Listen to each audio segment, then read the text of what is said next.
നിങ്ങൾ Malayalam English translate ചെയ്ത് സംസാരിക്കാറുണ്ടോ? അതാണ് നിങ്ങളുടെ ബിഗ്ഗസ്റ്റ് മിസ്റ്റേക്ക്.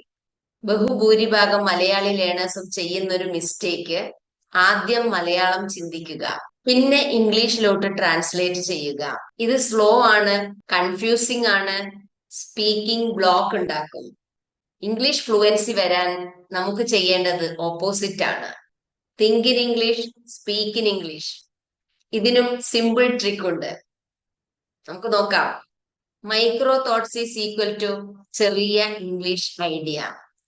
ഇത് ബ്രെയിനിലെ ഡയറക്ട്ലി ഇംഗ്ലീഷ് സർക്യൂട്ട് ഓപ്പൺ ചെയ്യും.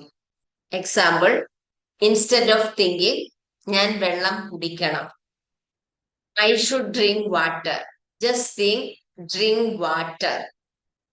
ഇൻസ്റ്റെഡ് ഓഫ് അവൻ വരുമോ, will he come, micro thought he coming, correct form will he come.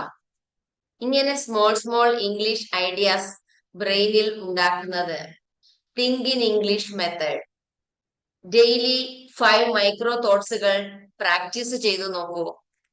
Go now, call him, eat something, I'm ready, not now. These thoughts are simple, fast brain friendly.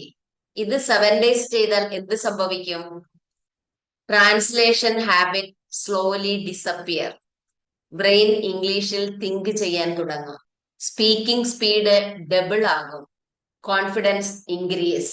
This is the fastest method to speak naturally. Translate ചെയ്യരുത്, think ചെയ്യൂ. That's the shortcut to fluency. Comment ചെയ്യൂ, I will practise. നാളെ day 26 നോക്കാം. English സംസാരിക്കുമ്പോൾ hesitate ചെയ്യുന്നുണ്ടോ? The 3 second rule follow ചെയ്യൂ.